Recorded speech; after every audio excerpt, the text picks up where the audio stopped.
Tertúlia. Meu boa tarde aí para todos e todas. Hoje é dia 14 de maio de 2011, sábado. O verbete é 1929, 6 páginas, 47 elogios e 29 máximas. Eu chamo a atenção que o detalhismo tem 20 máximas. O tema é Crescendo das Autossuperações. A especialidade é Crescendologia.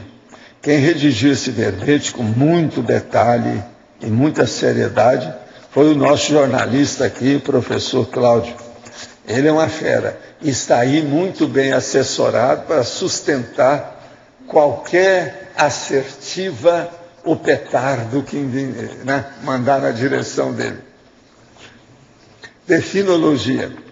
O crescendo das autossuperações é o movimento progressivo da consciência, caracterizado pela escalada de ações de autodiscernimento e inteligência evolutiva, coordenando sucessivas mudanças de patamar consciencial, a partir da autoqualificação atributiva e holopensênica, com efeitos libertários cosmoéticos, nem sempre explícitos. Agora, a autossustentabilidade pensênica no processo de autossuperação.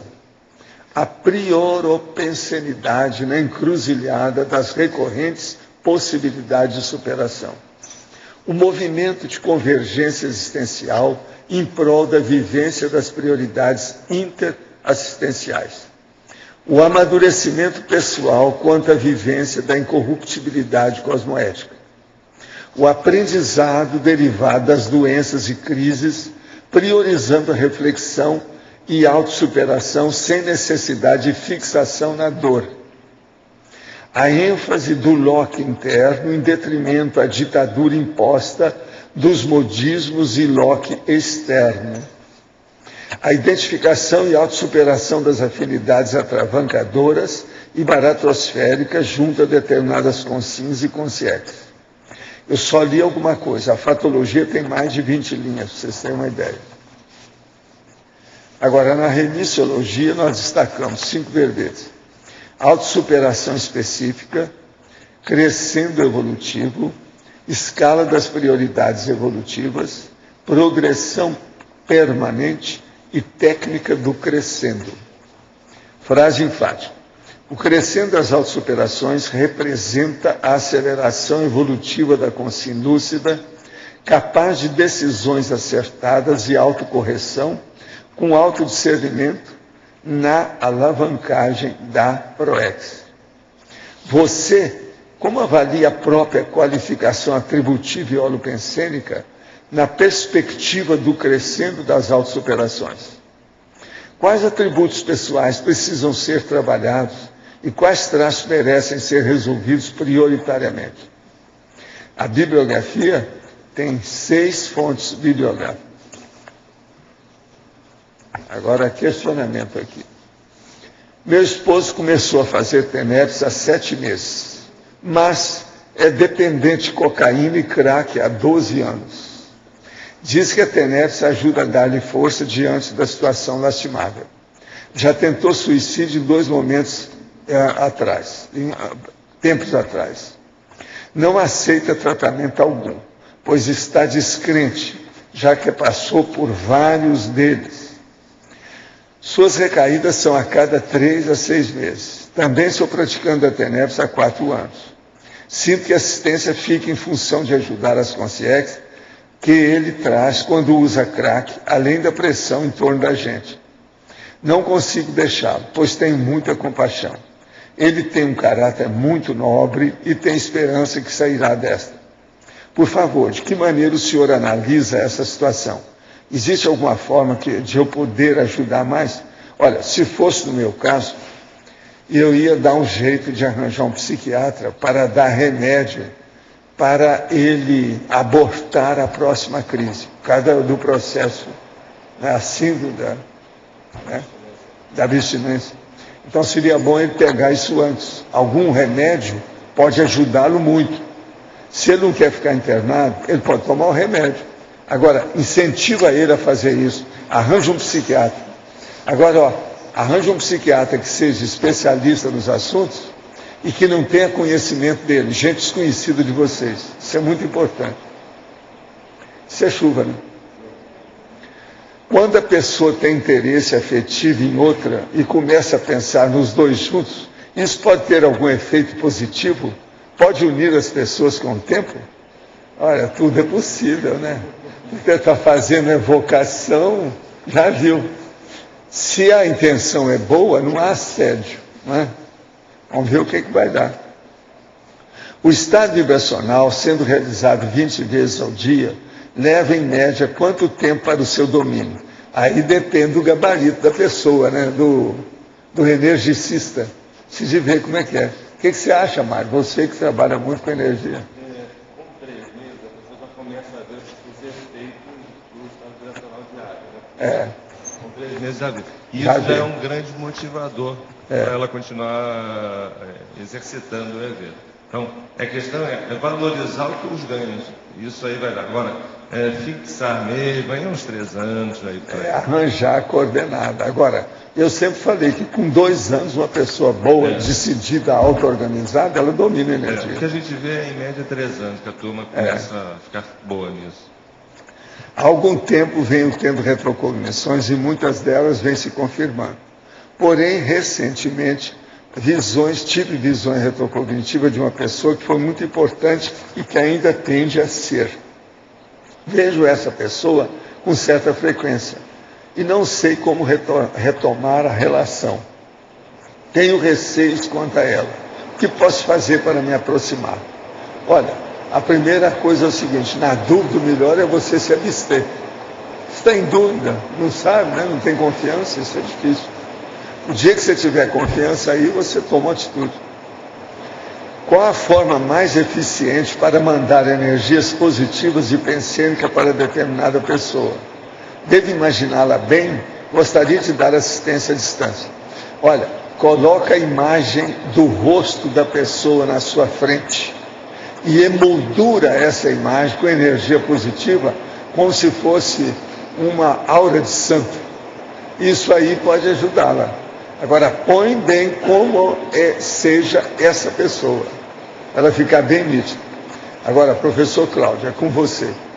Gostaria de saber, na coloquiologia, página 14, o que significa os cães ladram e a caravana passa. Uma das coisas que eu mais falo. Responde aí. Obrigado pela pergunta. Essa ideia dos cães ladram, o processo evolutivo, ele é um processo inexorável, não é incontrolável. Então, às vezes a gente se apega a processos, a gente se apega a situações antiquadas, e aí é preciso que haja, então, a mudança. A mudança é a renovação, a evolução, a superação. Então, quer dizer, essa frase, que é uma frase coloquial, popular, ela resume bem essa condição. É preciso evoluir, é preciso avançar, é preciso superar. Isso nasceu, é um processo árabe, nasceu dos tuaregs. A hora que eles passavam, e os cães do povo que estava na periferia começavam a latir. Foi assim que deu. A ideia é islâmica. Agora, a outra para você. Fatologia, página 15, 7ª linha, de cima para baixo. A PRI-PRI. A PRI-PRI é uma expressão também coloquial, ela não está ainda no dicionário de neologismos. É prioridade principal, é isso, professor? Então, a pessoa utiliza muito essa... Ou primeira prioridade. Primeira prioridade. Você pode fazer à vontade. É no sentido de trazer a prioridade, trazer o foco. Primo priorização. Trazer a questão principal. Eu tenho isso em verbetes, vários verbetes. Então, essa é uma ideia muito Agora, importante. Quem está perguntando é a Cris, lá de Buenos Aires. Então, coloca a PRI-PRI aí em Buenos Aires. Ontem fiz o exame para identificar alterações no sistema auditivo. O que eu senti durante o exame foi muito parecido com a sensação que tem de descoincidência. O resultado foi síndrome vestibular periférica irritativa. Qual a relação entre a sensação energética de descoincidência e a sensação gerada pelo exame? Olha, aí tem uma série de coisas que são iguais. Divide os sons intracranianos. Mexeu no ouvido, mexe com o processo todo para a psique sinalética. Por que é que eu vivo falando que a pessoa não deve usar nada no ouvido? Porque senão ela não desenvolve a sinalética. Está vendo aqui, ó? A prova aí. Porque parece mesmo. Agora, a pessoa com o tempo, ela tem que anotar para fazer a distinção. É igualzinho zumbido. Tem zumbido, eu, por exemplo, eu tenho zumbido, nesse ouvido mais, aqui por causa da minha, houve um negócio na clóquia. Agora, por exemplo, eu às vezes tenho um efeito nesse ouvido para assim, como se passasse uma mão. Eu sei tudo o que é. E aquilo joga um monte de energia em mim. Agora, é diferente o som de uma coisa com outra, mas é zumbido. O zumbido é só eu parar. Por exemplo, eu posso parar e ver, agora está muito pequeno. Não está grande. Se eu estiver cansado demais, o zumbido aumenta. Você tem essas coisas, né? Você sabe como é que é. Agora, gente, a Mara me trouxe um negócio que ela recebeu aí na rua, que é ponte redonda. Eles querem fazer uma ponte redonda lá nas Três Fronteiras. Olha aqui, o homem já fez aqui o plano. Sabe que é bacanérrimo, isso eu gostei dessa ideia. Seria o máximo. Agora, o processo tinha que ter uma alfândega em cada um, né? Esse negócio aqui de lá deve ser uma alfândega, porque senão vai ser uma bagunça. Você já pensou? Daqui a pouco eles iam chamar que é a ponte do sacoleiro, né? Ou qualquer coisa. Vale a pena. Dá uma lida nisso aqui depois, vale a pena ver. Eu quero ficar com isso aqui depois, tá certo? Mas vale a pena ver a pessoa que fez aí tudo. Agora, gente, eu queria dar aqui uma notícia para vocês sobre a atualização do filme Cristo Espera por Ti, que estão dependendo aí da transcrição do livro para o idioma francês. O professor Osmar está finalizando um dicionário único, composto de verbetes extraídos dos 17 volumes da Comédia Humana do Balzac. Isso é uma loucura, está todo mundo atrás disso. Já pensou? Eu sou o primeiro que quero ver isso. Agora, isso então vai colocar o livro Cristo Espera por Ti, a rigor, vai ser o próprio Balzac falando as coisas, né, pela situação. Agora, o livro é uma incubadora de livros. É o avesso de um Balzac, o Cristo Espera por Ti, 3 ensaios e um dicionário português-francês. O livro vai ter tudo isso junto. Não é isso? Isso é fora de série. Eu estou esperando aí, vamos falar com o professor Osmar. Estamos aguardando. Agora, ó, eu quero lembrar a vocês os congressos da INVEX, o nono INVEX e a SINVEX para a integração das Cognópolis. É a participação. Isso vai ser em junho, de modo que eu estou falando mais uma vez. Me deram aqui para falar, eu estou falando assim, um depois do outro, vários dias. Agora, ó, energometria. Identifique o perfil parapsíquico sem pré-requisito. Professor Mário Oliveira. Principais tópicos: força presencial, parapsiquismo do cotidiano, atos antiparapsiquismo, sensibilidade parapsíquica. 28 a 29 desse mês. É sábado e domingo, lá no discernimento. Vale a pena ver isso, hein? Agora, outra coisa aqui. Primeiro Congresso Internacional dos Intermissivistas. 22 a 24 de julho de 2011, na Cognópolis. Agora, aqui tem tudo que tem. O povo que vai falar. Então, tem a teática dos cursos intermissivos do professor Klein. Ideias inatas do professor Mansur. Dissidência, temperamento e ondas do passado, do professor Cláudio Paredes. Retomadores de tarefa, com Djalma Fonseca, o professor. Essa aqui, não sei se o Lócio está sabendo disso. Retomador de tarefa. Retomador de tarefa com a professora Cíntia Braga, o choque da Socin. E depois, dissidência e antagonismo, o estado de Carlos, do Carlos Sprenger, que vem aí, vai falar. Responsabilidade interassistencial, da professora Cristina Aracaki. Identidade interassistencial, professor Laínio Loche. Retrocognição do curso intermissivo, uma teleconferência com o professor Wagner Alegrete. Oficina parapsíquica com o professor Mário Oliveira. Sino do estrangeiro, adivinha com quem? Com a professora Malo. Invex dupla evolutiva com o professor Alexandre Nonato e a professora Viviane Ribeiro. Cognópolis com o professor Alexandre Baltazar. Autorrevezamento com o professor Pedro Fernandes. Enciclopedia de Conscienciológica, adivinha com quem? Professora Adriana. Entende? E a Cristiane Ferrari, que está aqui. Agora, no fim, tem um pequenininho também que vai falar lá, que é o convite à intervista e parestamento, de manhã e de tarde, que sou eu, tá certo? Que é o processo sério aqui. É um curso inédito que nós vamos dar aqui no Tertuliário. De manhã é convite à intermissivista e à tarde é parestamento.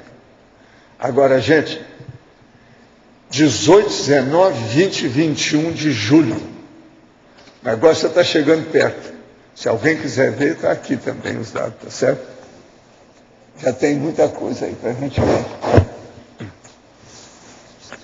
Agora, gente, eu entrego vocês totalmente desarmado o professor Cláudio Monteiro. Totalmente desarmado. Ambos estão desarmados. Alô? Cláudio, aqui na Megapensenologia, o terceiro Megapensene, existem autossuperações mutiladas. Você pode falar um pouquinho aí? Existem autossuperações mutiladas, é o terceiro, né? Que muitas vezes você tem que abrir mão de processos até somáticos para você poder passar de patamar. Tá claro? Por exemplo, você, para sobreviver, você tem que às vezes amputar um membro para você continuar vivo.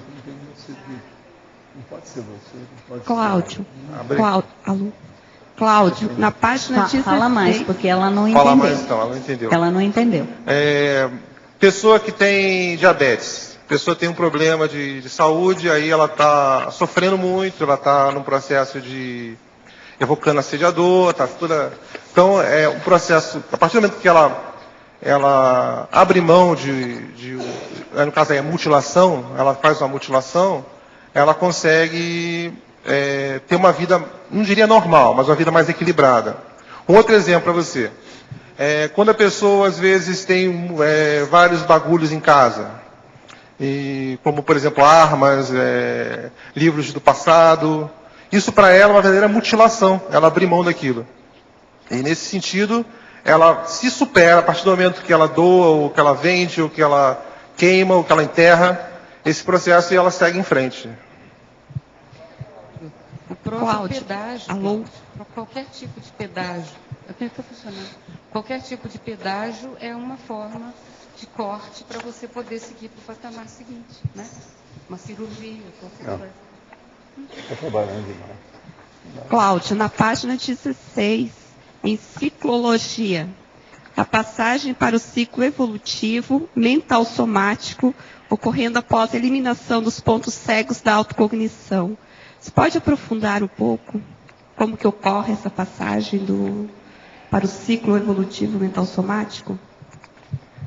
Qual linha que está? É na última linha. Começa na penúltima linha. A passagem para o ciclo evolutivo mental somático, ocorrendo após a eliminação dos pontos cegos da autocognição. Todos nós temos pontos cegos. O trabalho da Conscio se dedica a isso. A gente identificar, e da OIC também. Identificar pontos cegos, pontos que a gente não consegue ter lucidez, a gente não é onisciente. Então, por exemplo, a pessoa tem dificuldade de se enxergar. Ela enxerga muitos defeitos dos outros, eu falo por mim mesmo, e não consegue ver os defeitos em si mesmo. Então, a passagem do ciclo evolutivo mental somático ocorrendo após a eliminação dos pontos cegos da autocognição, a partir do momento que você se conhece mais, que você domina mais o seu processo autocognitivo, ou seja, de autoconhecimento, de domínio de seus processos, de seus mecanismos, tanto sadios quanto patológicos. Isso favorece você a acelerar a convergência em torno da mental somática. E aí a gente até usa uma frase do professor, estudo, né? Nós estamos aqui principalmente para aprender, para superar. A ideia desse verbete é muito enfocar o aspecto da aprendizagem, da visão sadia dos desafios, a gente ter uma noção de que a gente está aprendendo o tempo todo e fazendo assistência o tempo todo. Uma sugestão aqui na estrangeirismologia, Pois não. onde está o ECHEC, a melhor redação seria a ação de aprender com o ECHEC. O ECHEC quer dizer fracasso, tem o verbo échouer, que é fracassar. Então, a melhor redação seria essa, começar com a ação de aprender com o ECHEC. Tá. Aí fica uma frase clara para quem está lendo. Esse verbete aqui, ele é um roteiro de estudo, tá, pessoal? A proposta é que a gente tem, então, ele é um verbete iniciante, incipiente com C, né? Eu estou saindo do incipiente com S, incipiente com C, iniciante, neófito. Então, eu estou muito aberto às sugestões de vocês, também pós-tertúlia. Inclusive, essa frase aqui é ação de aprender, é junto, tá? Esse aprender é junto. Obrigado, professora.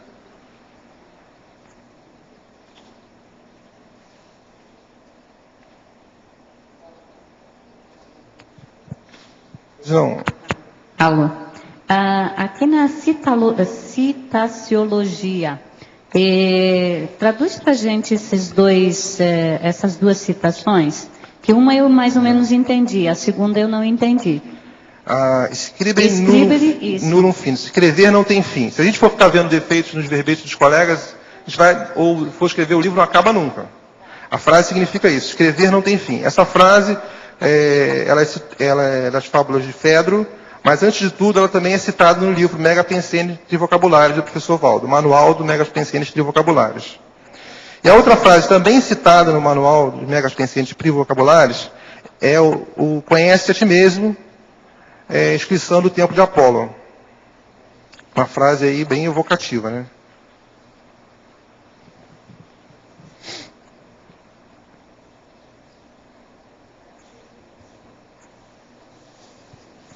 Cláudio, sinonimologia, por que o crescendo das ressexas e não o crescendo das recins?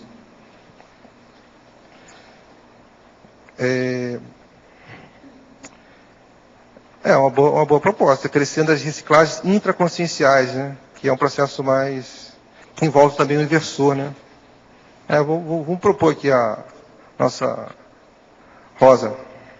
Relaxa depois.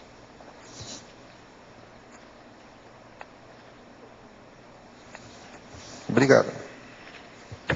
O verbo etógrafo poderia explicar na estrangeirismologia, página 14, o paramicrochip, o turning point, o evolutionary self-increase, os AST-tests antidispersão e a Überwindung, o ECHEC, a ação de aprender com a derrota. Quer que você explique tudo? Tá, deixa comigo. Tá? Vamos tentar. Senão eu estou bem assessorado aqui com alguns professores que vão me ajudar. O paramicrochip é uma proposta do professor Valdo, é um instrumento da paratecnologia associado à ampliação de memória e de parapsiquismo.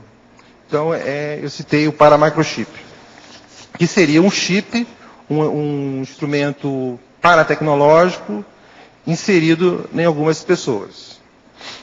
O turning point seria um ponto de mudança, um ponto de transformação, um momento em que a pessoa vira a mesa.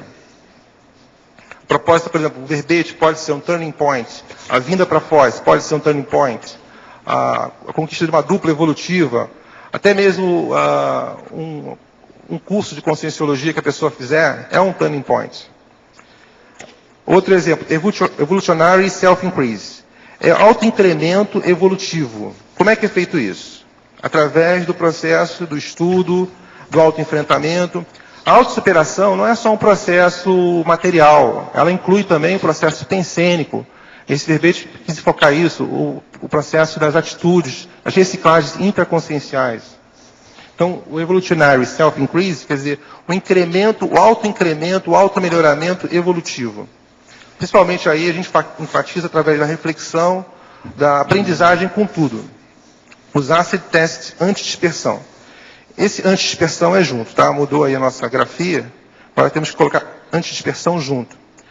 Os acid tests Se nós tivermos aí, por exemplo, próprios 700 experimentos, o que eles são? Eles podem ser vistos como acid tests. Eles seriam propostas, desafios que a pessoa é colocada na chapa quente para que ela possa mostrar o que ela tem, o que ela pode, o potencial. Então, o acid test é um termo americano, estadunidense, inglês, para caracterizar o desafio. O teste do ácido que eles utilizam. Só que a gente não faz apologia ácido aqui não, tá? O Überwindung, que é uma palavra em alemão, que eu quis colocar também para... A gente não coloca muitas palavras em alemão, né? Então a ideia também é colocar a estrangeirismologia o mais universalista possível, colocando outros idiomas também. Quer dizer renovação.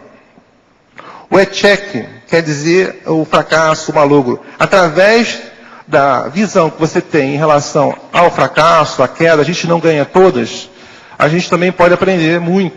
Então a ideia é você ter uma postura mais de cosmovisão, de aprendizagem, de desafio, e a partir daí aprender com todos os momentos e todos os fatos. Gostaria que o professor Cláudio explicasse melhor em tecnologia, página 16, terceira linha de baixo para cima. A técnica de energizar as interações descompensadas.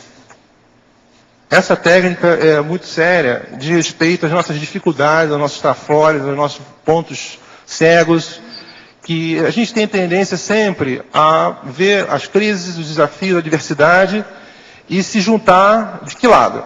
Aí fica a questão para você. Qual lado que você se alia? Você atua no sentido de ver o circo pegar fogo ou de ser bombeiro? Então, essa ideia de você energizar, que a gente deve energizar sempre, em todos os momentos, jogar energia em tudo, no sentido de você... Essas interações descompensadas, esses desafios de mal entendidos, são as questões que precisam mais de atenção, mais assistência.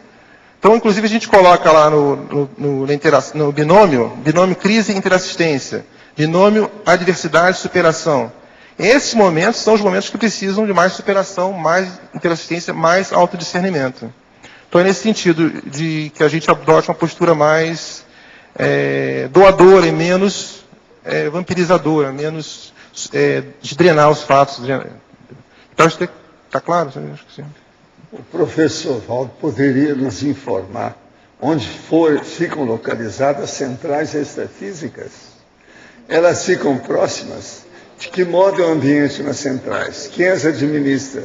Algum serenão ou serenona? Elas ficam próximas do interlúdio?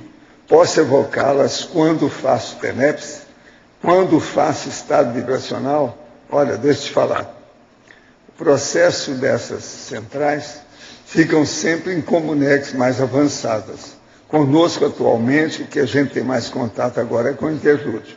Agora, todas essas comunex, elas ficam dentro da paratroposfera, ou seja, mais ou menos seguindo a parte física humana, em cima ou a partir da tona, da superfície do mar, até 10 quilômetros para cima, para você ter uma ideia. E isso aí é aderido ao processo do movimento da Terra. Agora, o que se passa? Depende da pessoa que tem afinidade com alguma comunex para ter contato com essas centrais. Então, varia de pessoa para pessoa. Agora, que a pessoa pode evocar as coisas, pode, evoca e vê o que dá, né? O Ministério da Educação acaba de autorizar a distribuição para alunos especiais de um livro cheio de erros de português. A linguagem popular foi a justificativa utilizada pelos 3 professores que idealizaram. O livro contém expressões ditas de uso corrente, dentre outras. Nós temos, os livros estão emprestados, é o fim da picada? Isso é do Eucádio que está falando. Olha, Eucádio, eu quero te dizer, às 3 horas da manhã, eu peguei o iPad e vi pelos jornais a notícia disso, com todos os detalhes do povo falando lá. Que aparecem os jornais. Eu já li os jornais, Folha de São Paulo, Globo, tudo eu já vi, de madrugada. Agora, então, que é de hoje os jornais? O povo está falando sobre isso. Eu não vomitei em cima do iPad, porque senão ia fazer mal, a hora que eu li a notícia disso. Lá estão dando e estão tentando justificar isso. Agora, o que se passa? Eu já tinha cantado a pedra que isso ia acontecer. A hora que o governo falou para passar todo mundo, é isso que eles querem. Isso é processo comunista. Errado. Que é o povo não deve estudar mesmo, quanto menos estudar melhor, que só vai estudar o nosso socialismo, aquilo que a gente injetar na cabeça dele, é lavagem cerebral. Então o processo de sair tudo errado também é a mesma coisa. Agora veja, eu fiquei com vergonha perante os portugueses, entende? Que a língua, antes de mais nada, é deles. Nós agora vamos escamotear a língua, liquidar com tudo. Se a pessoa não defende a língua, isso é da sociologia, todo mundo sabe.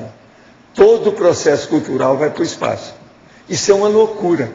Agora, é gente do PT, está na cara que são os mesmos que querem que passe todo mundo, que ninguém deve ser mais reprovado. É o povo desse jeito. É igual esse cara lá que é comunista, lá, o Aldo Rebelo, que está falando esse negócio aí de florestal, tudo errado. Isso tudo é coisa deles. Quer dizer, o Lula saiu, mas a turma dele aí, dos 40, do Alibaba, está funcionando todo dia. O negócio continua do mesmo jeito. Os 40 do Alibaba. O Alibaba se retirou, mas os 40 estão funcionando do mesmo jeito. Então é preciso ver. Já falaram no Delúbio, no Zé Dirceu, o Delúbio que foi expulso, está sendo agora venerado por vários deles. Como é que é possível uma coisa dessa? Quer dizer, aonde que vai essa irracionalidade da política do Brasil? Esses autores, por exemplo, como é que você? São 3 autores. Eles já juntaram, deve ser gente do PT. Às vezes estão até comprados para vender mais o livro. O Ministério pega para vender muito livro, a pessoa ganha com isso. Você sabe disso, né? O editor e o autor. Tem muito disso lá em São Paulo. Eu não sei como é que é. Aí é preciso ver. Agora, isso é uma vergonha. É jornais de hoje que saiu isso. A professora, uma das professoras autoras desse livro, ela foi entrevistada ontem. E tinha que ver a argumentação dela para justificar a frase que estava lá, que é nós pega o peixe. Então, ela diz que toda língua está em evolução e ela se movimenta, que a língua é uma coisa viva, igual o peixe. Então, ela está em movimento, e o movimento é esse. Atualmente, a onda é essa. Paulo, aqui no B. Ontem, o Jornal Nacional foi aberto com uma frase errada pelo William Bonner, e aí eles disseram que não estavam defendendo o português errado, mas que cuidado com o preconceito linguístico. Pois é, o que a dona fala lá é preconceito linguístico. Né? Gente, isso aí é essa besteirada do politicamente correto. Brasília fez um negócio desse que eu trouxe na ocasião aqui e mostrei na tertúlia. O politicamente correto, cheio de asneira e tolice. A partir disso eu comecei a chamar o Policionário de Brasília. Um deles é esse caderninho com politicamente correto. Isso aqui é consequência. Agora, gente, tudo indica que a turma do PT é ANAFA, né? Tudo indica que é, porque esse povo que está fazendo isso. É Brasília. Então, Brasília começou o analfabetismo total. O que eles estão falando é que é uma expressão cultural, né? Mas o que está é erro de português. O problema é esse. Pois é. Guimarães Rosa escrevia regionalismo, mas dentro de uma lógico, o Marco Aurélio também. O que falta é um Guimarães Rosa para mostrar para eles o que é cultura, expressão cultural. Mas o Mário é a mesma coisa. Analfabetismo, né? Que eles têm analfabetismo ali que estão justificando. Ele colocava, mas tudo adequado, no lugar certo, como é que é? O mutreco. Por exemplo, tem lá no Vila dos Confins. Agora eu queria ver esse pessoal justificar para uma criança dessa que vai ter que participar depois de uma entrevista de emprego, que ele vai chegar lá e vai falar, nós foi, e quer ver se vai conseguir o emprego dele, né? Agora, gente, estão querendo acabar com a cultura do Brasil. É esse o ponto. Se a língua vai para o buraco, a cultura toda aqui vai para o buraco junto. O PT, minha gente, é o dragão do mal. Se de ver o que é isso. Tem uma amiga que faz experimentos durante a mega euforização. Na última, ela fez acoplamento com as 2 moças que ficaram sentadas em frente ao professor. No primeiro campo, logo no início, ela me falou que faria a energia vir de cima. E no segundo, disse que fez a energia começar pelos pés, ir até a cabeça da moça para em seguida circular em espiral. As pessoas relataram exatamente o que ela estava fazendo em casa. É possível ela interferir no campo a esse ponto? Caso sim, seria perigoso? Escuta, eu só te pergunto, foi ela que interferiu ou foi o campo que interferiu nela? Ela está pensando que foi ela que fez isso.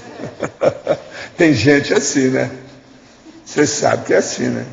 Tem aquele cara que eu fui dar passe nele, isso no Espiritismo. E ele melhorou.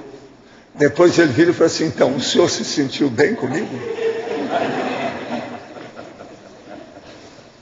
E eu mandei para aquele lugar, né? Que você sabe, a holoteca. Né? Agora, gente, está aqui o nosso professor esperando vocês. Pode falar, quem é que está com o microfone?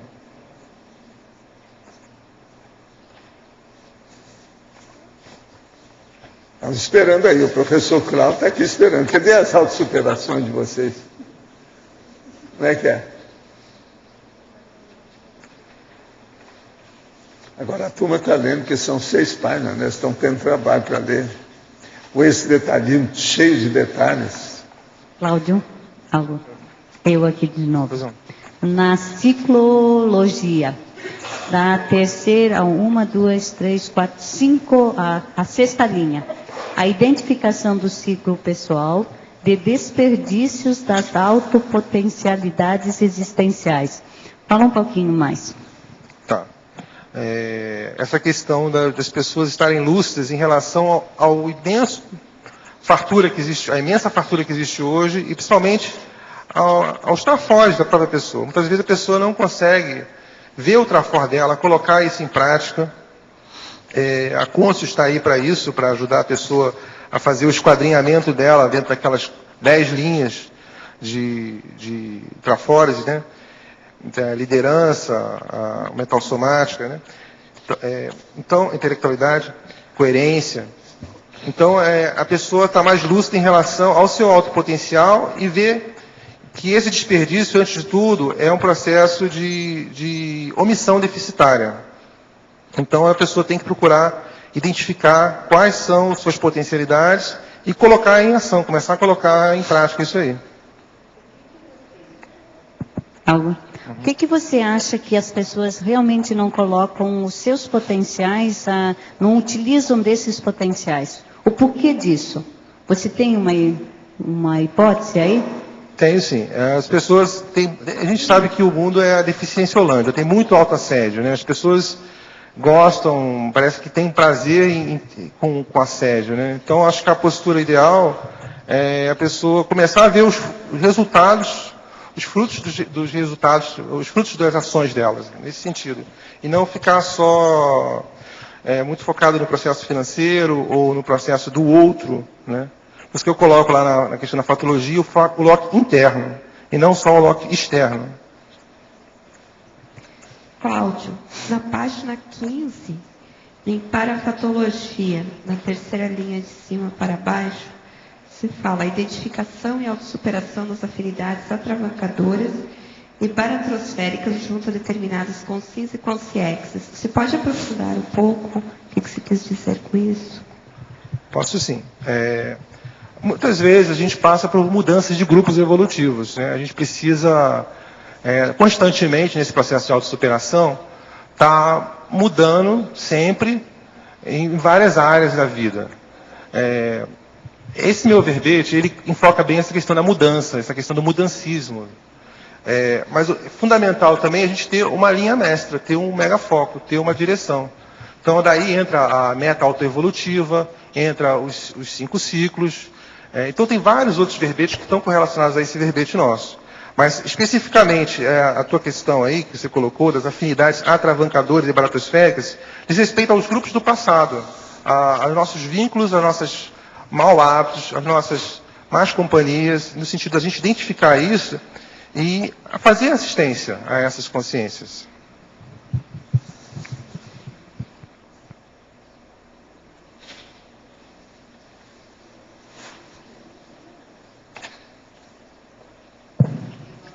Cláudio,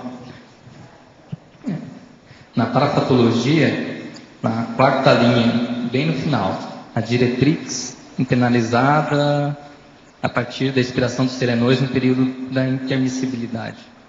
O que você... quis contextualizar ali. Will, esse verbete de diretrix é muito sério, eu aconselho todo mundo a dar uma revisada nele. De respeito ao processo do intermissivo, a essência do nosso curso intermissivo, do nosso megafoco, da nossa meta autoevolutiva. Então, a diretriz internalizada a partir da inspiração dos serenões é uma verpom, é uma ideia nova do professor Valdo, tem um verbete para isso, e ela diz respeito à razão de ser como mini peça. Né? Qual a sua condição de mini peça? Qual é a diretriz dessa mini peça? Então é nesse sentido que eu acho fundamental a gente focar a questão do foco da meta autoevolutiva, porque as autossuperações, elas não são em si processos de melhoria de ficha evolutiva. A gente pode estar melhorando a nossa ficha evolutiva continuamente, mas quais os resultados? Quais as consequências da nossa vida aqui? A gente não veio ao mundo a passeio. Então a gente tem uma diretriz, tem uma razão de ser. E não é ninguém que vai dizer, não é o professor Valdo, não sou eu, não é a Apex, não é a Cons. É a própria pessoa que tem que saber, com os amparadores dela, qual é a diretrix dela, qual é a razão dela existir. E é uma razão, com certeza, evolutiva, assistencial e está relacionada à aprendizagem. Que essas são variáveis que nós já temos sistematizadas em processo de pesquisa. Então, a autossuperação diz respeito a isso, ao desafio constante, a gente está aprendendo, fazendo assistência e estando colocando sempre o autodiscernimento em tudo. Então, é o que eu indicaria a pessoa que quer aprofundar isso, é estudar o verbete diretrix. O verbetógrafo poderia comentar na Fatologia, página 15, linha 12, o snobismo técnico cosmoético pró-evolutivo. A gente tem vários exemplos aí, né? Tem um exemplo, acho que o mais marcante, até eu trouxe aqui, é o do professor Marcelo da Luz, que está, inclusive, lançando o livro, né? Que ele manda uma carta para os bispos e fala, pede, me tira fora dessa, né? Me inclua fora dessa. Ele manda uma carta para os bispos, muito bem embasada, muito bem estruturada, com todo o cérebro portentoso que ele tem, que até o professor Valdo coloca no prefácio do livro. Portentoso para cérebro, vocês podem ver, eu aconselho que leiam o livro, comprem o livro, divulguem. Eu já comprei o meu livro, já doei para uma pessoa.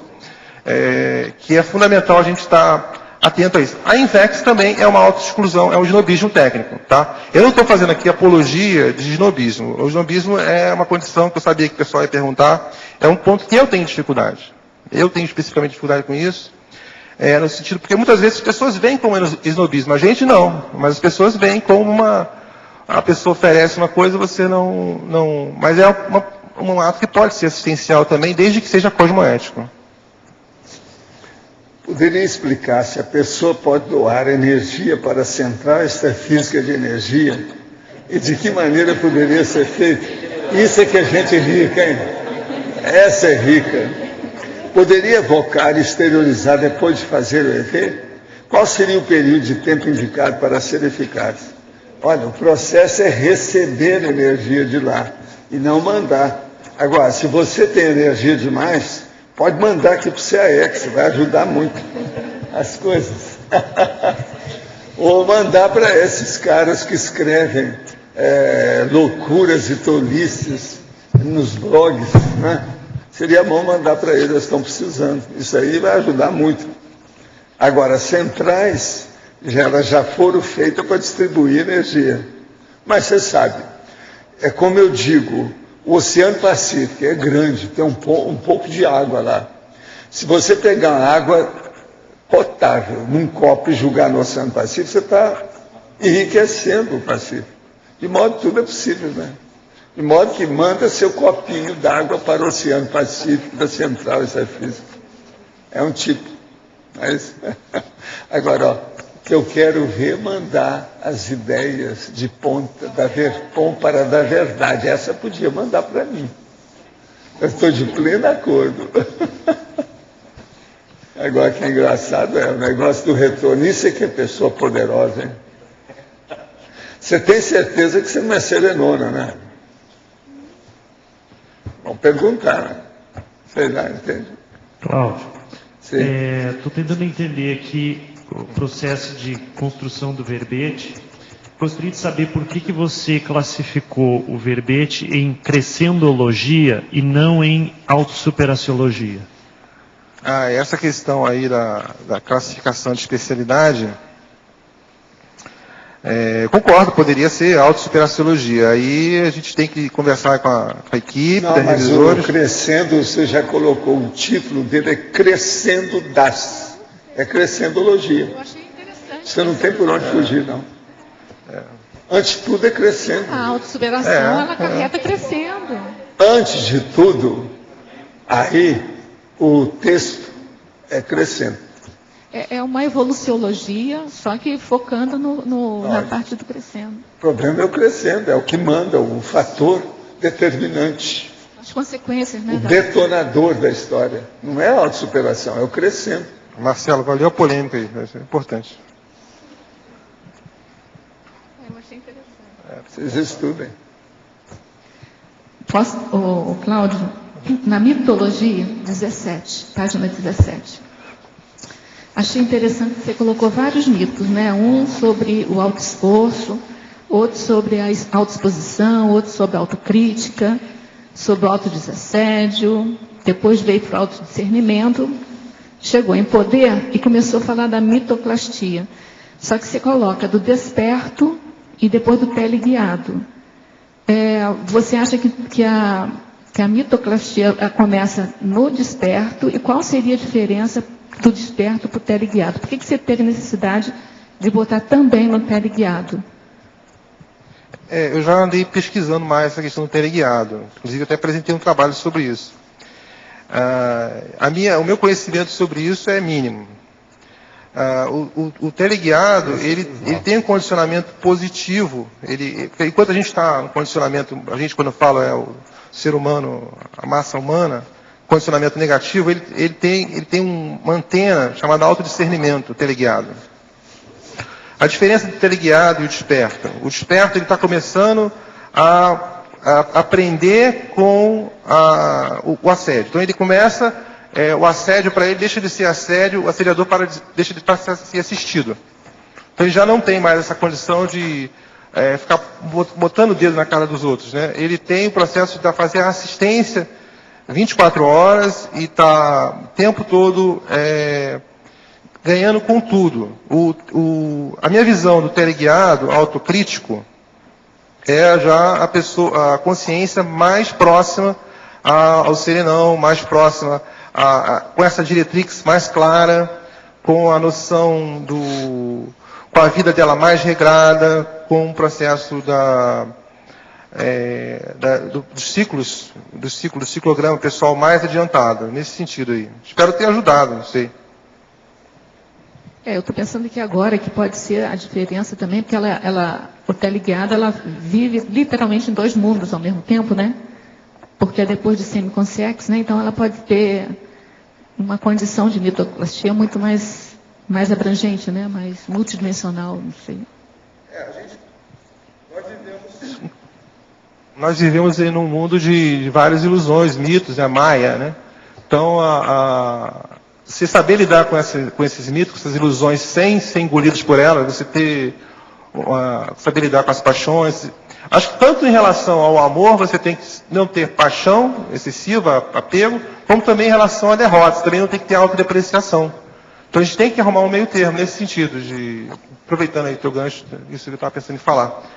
Você saber lidar também com os dois e estar botando discernimento em tudo. Tá bom, acho que o delegado teria mais desenvolvido isso. Tá bom, obrigado.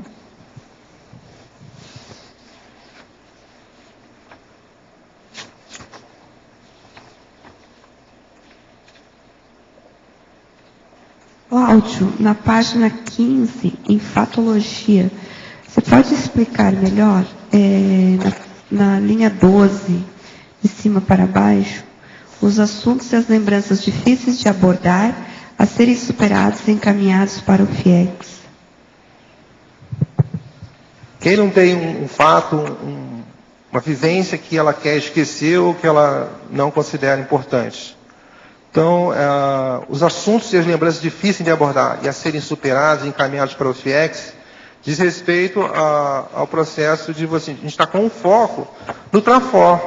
na superação, na aprendizagem, na interassistência e na esterilização de energia também. E não ficar no rancor, na dor, na mágoa, né? Isso não leva a nada. As pessoas que têm o hábito de se queixar, com certeza fica difícil avançar, né? Então, muitas vezes não vão a lugar nenhum, né? Cláudio, na página 17, na legislogia, na segunda linha, não sei se já viram ali, tem ali a lei do maior inteligência. Ah, isso eu botei de propósito. Ah, é? O que faz o serenão ser serenão? O que faz o evoluciólogo ser evoluciólogo? O que faz o professor Valdo estar aqui coordenando esse processo? É a maior inteligência, é uma ideia... Não, mas é da maior, não é? Ah, tá. É que está com um Perfeito. É só sobre o errinho. Obrigado. Nada. Ainda que eu não aplique o paradigma consciencial, posso cumprir meu papel no mundo? Sim, sem dúvida nenhuma. A gatinha lá em casa mora comigo, ela não conhece nada de paradigma consciencial. Ela está cumprindo o papel dela no mundo. Agora veja, depende do seu papel. O seu papel está tudo certo? Esqueça o paradigma consciencial. Se o processo você está sentindo bem, você está cumprindo o seu papel. Cada um no seu nível e desempenhando o seu papel. Professor Cláudio, na Fatologia, página 15, no final da 4ª linha, de cima para baixo, poderia ampliar o aprendizado derivado de doenças e crises, priorizando a reflexão e autossuperação, sem necessidade de fixação na dor? Obrigado por essa oportunidade de responder essa questão aí, aprofundar. As pessoas, é muito fácil a gente falar, né? A gente teorizar sobre isso, né? Mas a pessoa que está sentindo dor, ela não consegue mudar essa frequência. Ela está nessa frequência de dor, de vitimização, de mágoa, de melancolia. Então, colocar essa ideia, essa prioridade de estar com foco na aprendizagem, com foco na viragem evolutiva. Procurar ter uma cosmovisão, não ficar restrito ao processo físico. Muitas vezes, como a gente colocou, às vezes a gente perde algumas coisas para poder ter coisas maiores, ou ideias maiores, ou companhias melhores.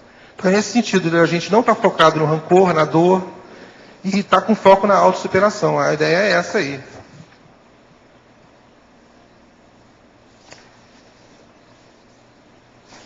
Cláudio, aqui no ar, Tânia Guimarães.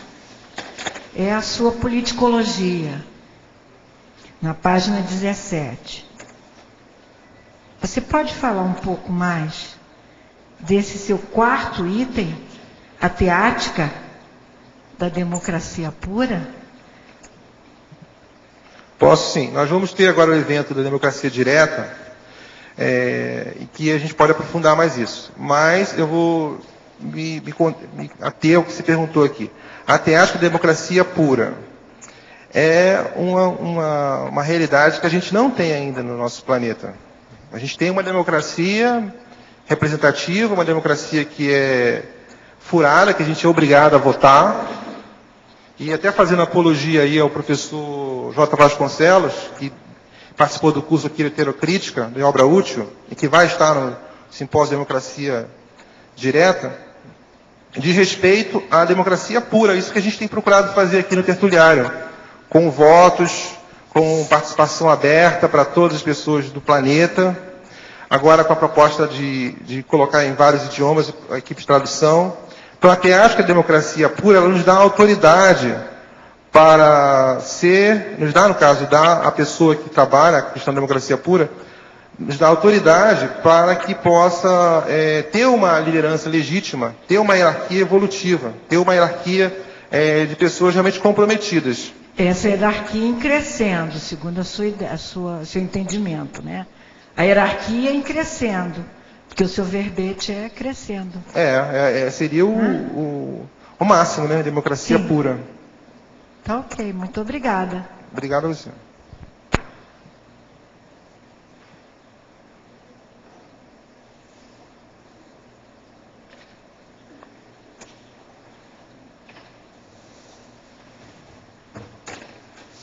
Cláudio, aqui na Fatologia, acho que 11ª linha, você fala os acertos policármicos.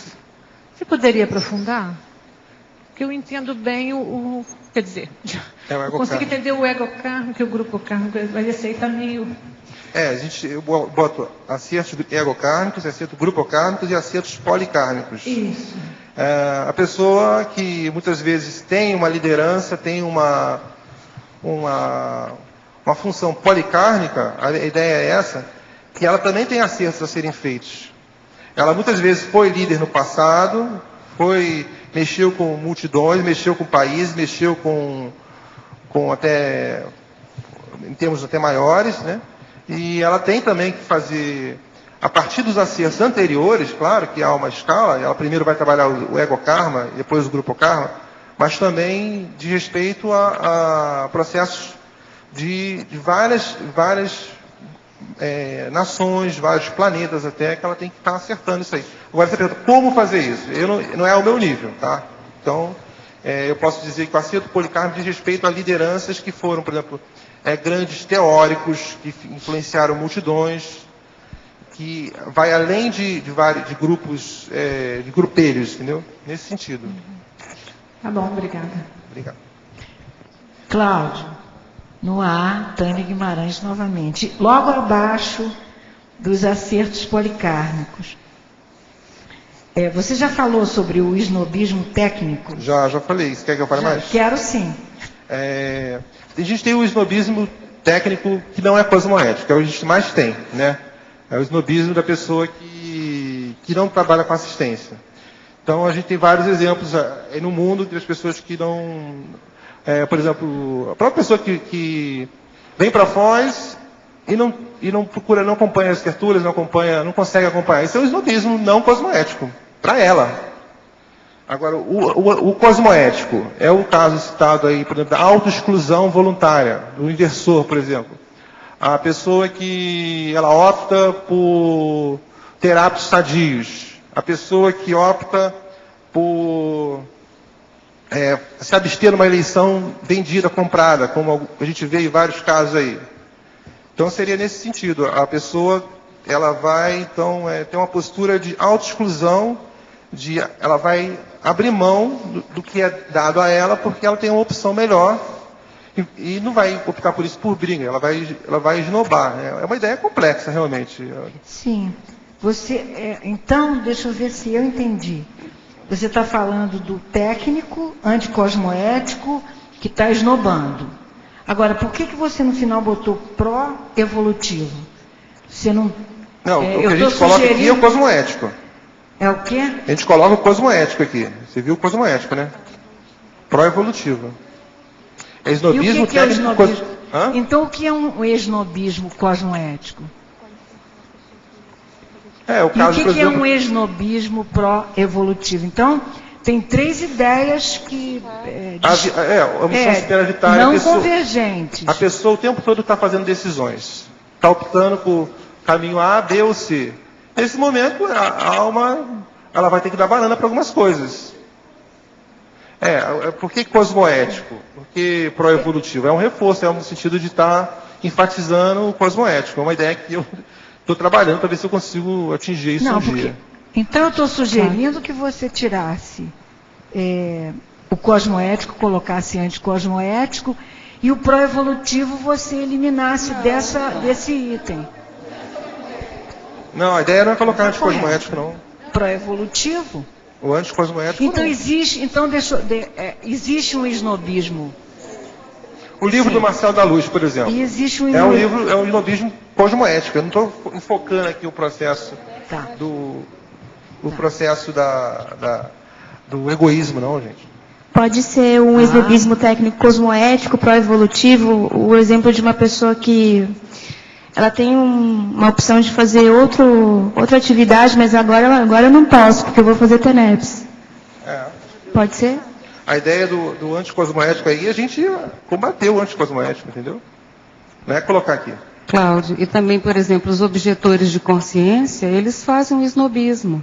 cosmoético. Eles têm uma filosofia, um código de conduta pessoal antibelicista, pacifista. Então, eles não servem o exército, preferem para a cadeia, mas eles não vão servir porque é contra aquilo que eles praticam. Em compensação, num processo anticosmoético, pode ocorrer diferente, numa religião que não permite a transfusão de sangue e deixa matar uma criança, porque a criança não pode receber sangue porque é um esnobismo negativo, do ignorantismo. De uma certa igreja, né? Então é uma condição de renúncia também, talvez podemos botar renúncia em vez de esnobismo. Vamos avaliar, Itânia, a sua ideia, vamos conversar. Obrigado. As 3 qualidades do esnobismo, né? Não vai ficar difícil para esclarecer? Não sei. Eu não sei se eu estou entendendo sua dúvida, mas assim, ó, o esnobismo cosmoético já ficou claro pelos exemplos? É quando Sim, você, às vezes, você é obrigado porque tinham a falar 3 qualidades, né, que não são então, convergentes. O outro pró-evolutivo é como se fosse um a mais, um adendo, um reforço. Porque o esnobismo cosmoético já deve ser evolutivo, senão não é cosmoético. Então é mais um reforço, mas eu acho que está perfeito. Não vejo problema nenhum. Contraditório, você entendeu que não é, né? A professora Mauro está lembrando aqui o princípio da descrença, a descrenciologia, você está... também a técnica da banana, né? Banana técnica para as coisas que a gente não dá para fazer tudo, pessoal. Infelizmente tem que abrir mão de algumas coisas. De algumas companhias também.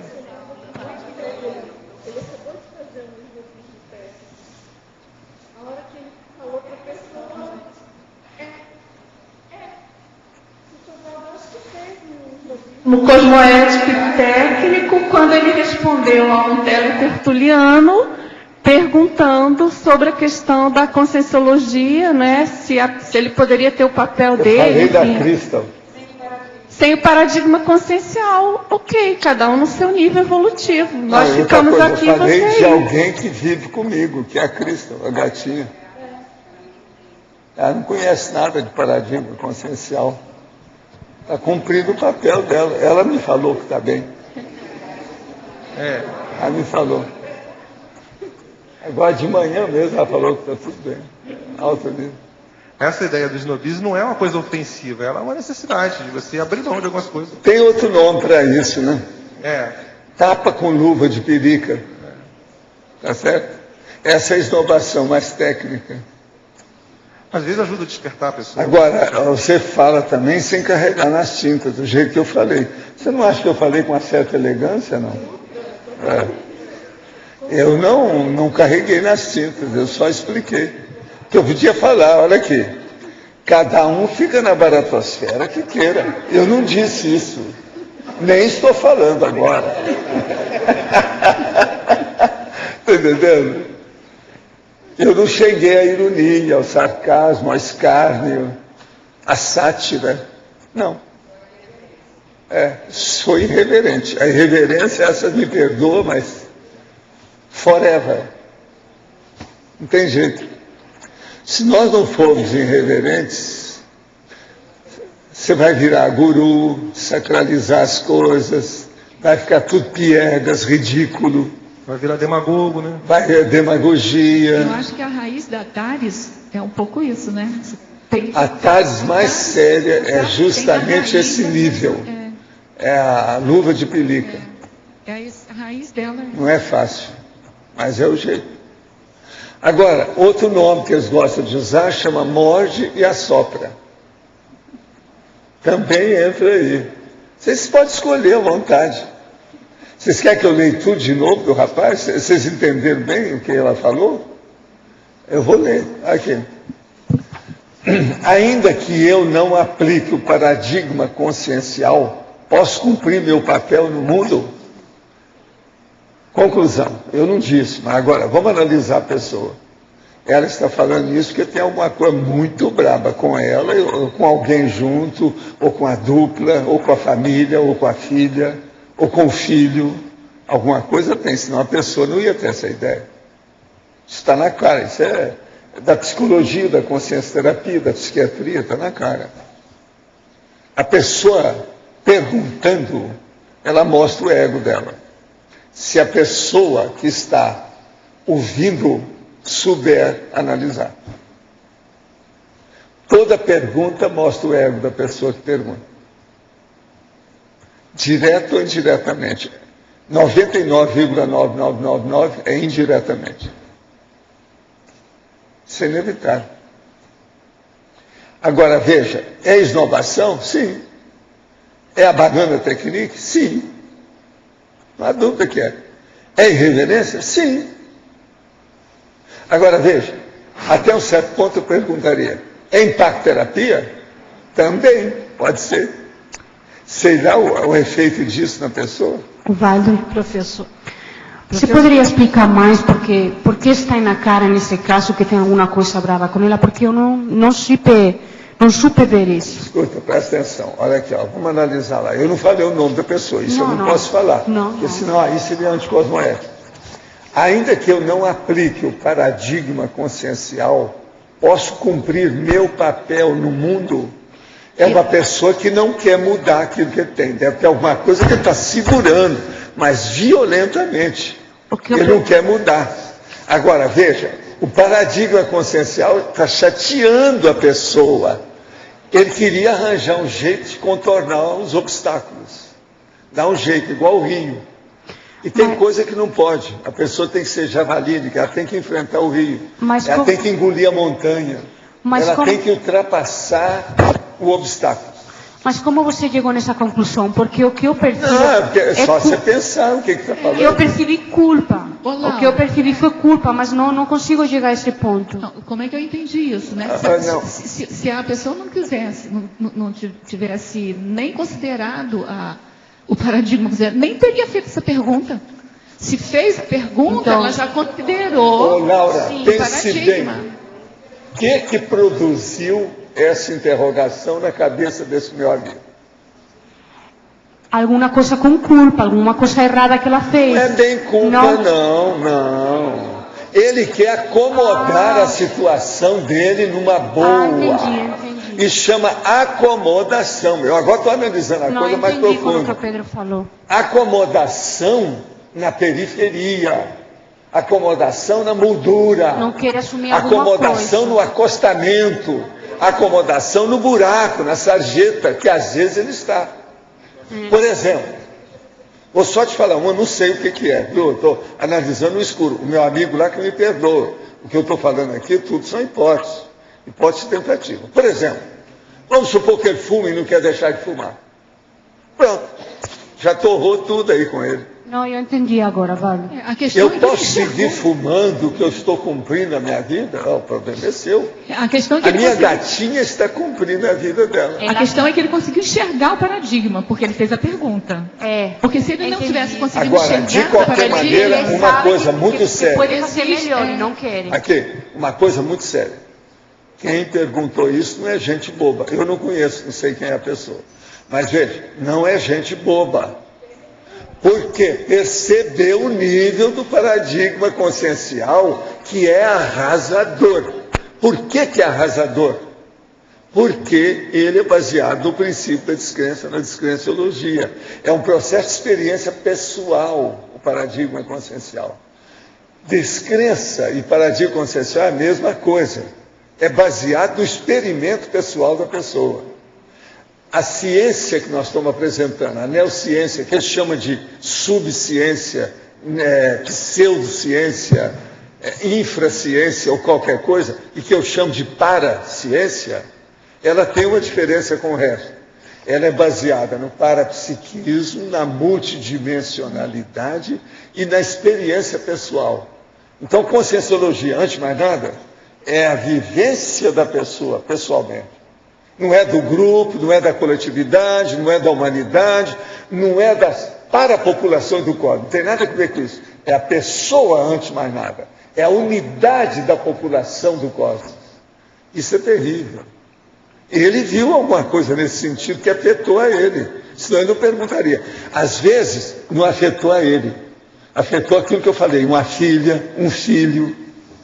Alguma coisa nesse sentido, vocês têm que ver. Eu estou analisando aqui, gente, isso é que chama a psicologia indireta. Em medicina é o diagnóstico diferencial. É aquele que você dá por tabela. É o processo do vai e bate, vai e volta. O bate e volta. Sabe como é que é? Ricochete. Isso aqui é análise de ricochete. Pode ser. Alguma dessas minhas hipóteses deve estar chegando perto da realidade, lá que eu não sei quem é, né? Mas ele vai saber. Ele está ouvindo isso aí. Professor, o que me chama a atenção também não é só a questão dele ter reconhecido a questão do paradigma, mas a frase dele lá, ele diz assim, o meu papel no mundo. Então, ele não está preocupado só com o grupo karma dele, né? Podia ser menorzinha a dúvida dele. É a questão de...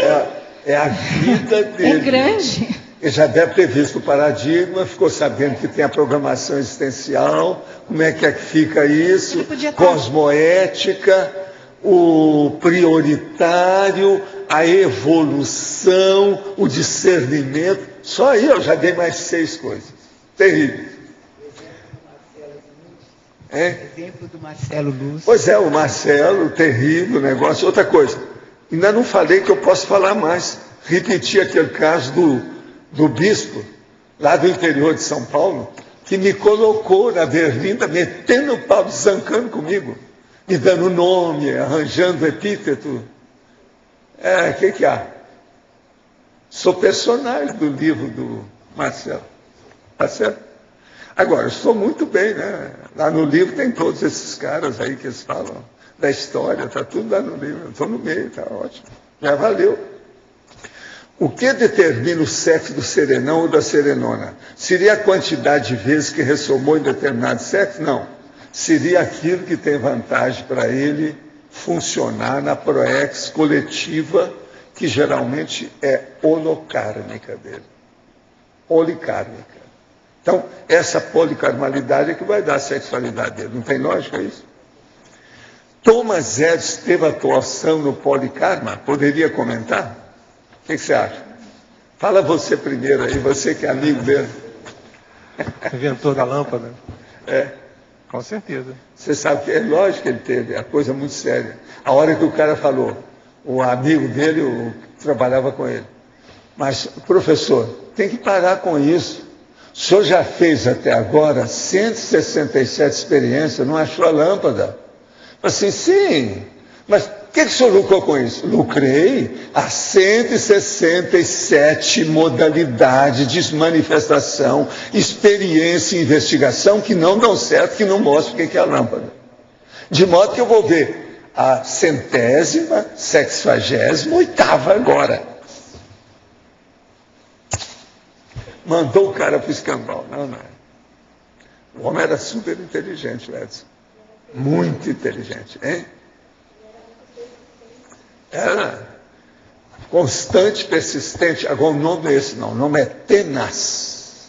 Ele era uma pessoa com tenacidade, perseverança, persistência mesmo, mas tenacidade.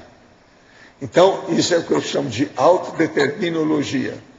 A autodeterminologia dele era de exemplar. É o exemplar, o exemplarismo, é do exemplarismo. Thomas Edison. Agora ele chamava Thomas Alva Edison. Alva quer dizer branco, claro. É da lâmpada. Então, é Thomas Lâmpada. Né? É impressionante você pensar isso. Só dele ter prolongado o dia para a gente poder ler. É o máximo. Ele já ganhou todos. Já ganhou muito. Não, e sem candeeiro. Ele estendeu o dia. Você sabe que eu tenho nas minhas retrocognições candeeiro de tudo quanto é jeito na mão, né? De todo lado eu andando de candeeiro, porque esse meu negócio de viver durante a noite, eu já fazia isso há centenas de anos, muitos séculos. Então, o candeeiro é aquele mesmo que fala do Cristo espera por ti. Ele foi lá, acendeu o candeeiro para ver o que é que tinha. Para buscar o vinho. Candeeiro. Não é fácil. Eu tive contato com esse negócio de falta de luz no interior, porque lá na minha terra às vezes faltava luz, e tinha certas fazendas que não tinha. Era tudo na base do candeeiro. E lá tinha candeeiro daqueles bonitos, redondinhos, assim, acertado, parece um pires, que você pegava com as coisas todas. Sabe como é que é? Eu usei isso na minha infância, lá no interior. Faltava muita luz lá, sabe? Tinha muito disso. A vida, gente, melhorou demais. A década de 30 no Brasil, no interior, lá que eu vivi, não é fácil. Eu posso contar, como eu já falei aqui, mais de 100 casos. Tem cada coisa engraçadíssima. A hora que eu vou procurar cocô de vaca, daquele negócio daquele tamanho, para vender como estrume, dava uma nota máxima. A hora que eu ia buscar os fios de cobre que os caras deixavam cair no poste da rua, eu juntava aquilo tudo, dava uma nota, depois que o cobre era... Todo mundo queria aquilo. E os caras que estavam mexendo, eletricista, não viam que os negócios caíram nem nada, e aquilo ficava na... E eu então ia poste por poste, a cidade inteira, eu vi todos os postes. Tudo. E a gente pegava um monte, arranjava um embornal, que é uma sacola de pano, colocava de lado e enchia aquilo com arame. Depois ia lá e trocava com o cara. Aquilo tudo valia. Você vê que hoje eles roubam o arame, né, de cobre, hein? Agora, de vez em quando o cara morre, né? Morreu um agora. Recebeu uma pancada maior lá de choque elétrico. O cara foi embora. Era ladrão de fio de cobre. De modo que eu não era ladrão. Eu colhia os negócios debaixo dos postes, tá? E a quantidade de doença do pulmão por respirar aquilo num ambiente fechado, no frio, estragar os olhos porque não tinha condição de ler daquele jeito, ficar tentando tinha tudo ler. Isso. Então era um negócio de... Não, e o negócio da tosse. O pior da história é que o cara tossia, com a tosse ele apagava o candeeiro. Eu vi isso tudo. Eu vi isso tudo. Sabe? Primeiro ele cheirava, dava tosse, ele começava a tossir, a tosse dele apagava o candeeiro. Entende?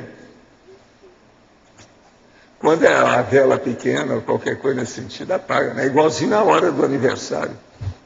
Que é uma coisa errada, vocês sabem. Gente que sopra bolo de aniversário, vocês não devem comer, porque senão você pode pegar a tuberculose do cara que soprou. São os perdigotos. A gente nunca sabe. Esse negócio não pode estar soprando, não tem nada disso. Não, só sopre o bolo que é seu e longe da gente, aí está tudo certo. Agora, soprar na sua cara ou dar o bolo para você, como é que é? Não está certo, né? Primeiro pedaço. Agora, o povo está começando a ter essa educação, está chegando nisso, já é o nível do polimento da educação, né? Está começando a melhorar isso aí. Mas ainda não tem aí no ar. Não. Os politicamente corretos ainda não chegaram aí. Hein? Falso. Bolo falso. Tem aquela fachada ali e depois os bolos já estão todos cortados. Agora Cláudio, veja bem. Aqui no A, Luci, parabéns pelo seu verbete. Eu gostaria de sugerir, na página 14, a unidade de medida, eu sugiro, na qualificação da autossuperação, é a recinta, evitando um dá com outro dá, 3 dás. Em vez de qualidade, colocar qualificação. Vamos fazer isso em homenagem a ela, tá certo? Tá ok? Homenagem não, por favor. Se tiver correto, que seja. Em A, não é? Em A, olha, qualidade. Eles não querem mudar, então. Ah, tá bom. Fica por aí. Tá bom. Você tentou. Eu estou pensando, né, professor? Unidade da qualidade, ela quer mudar. Eu, às vezes, você sabe que eu mudo aí, né, em certos lugares, né? Você já viu, né? Tem lugar que, às vezes, eu mudo algumas coisas.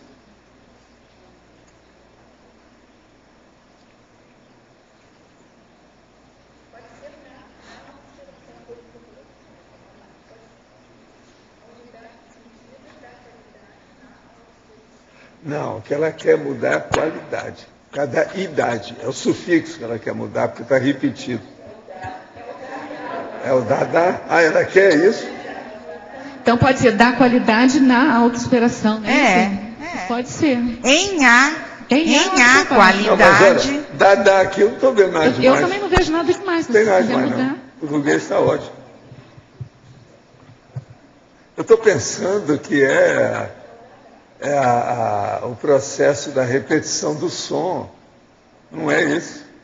Então, isso aí não é nada. Você sabe, isso chama homofonia. A gente, às vezes, evita.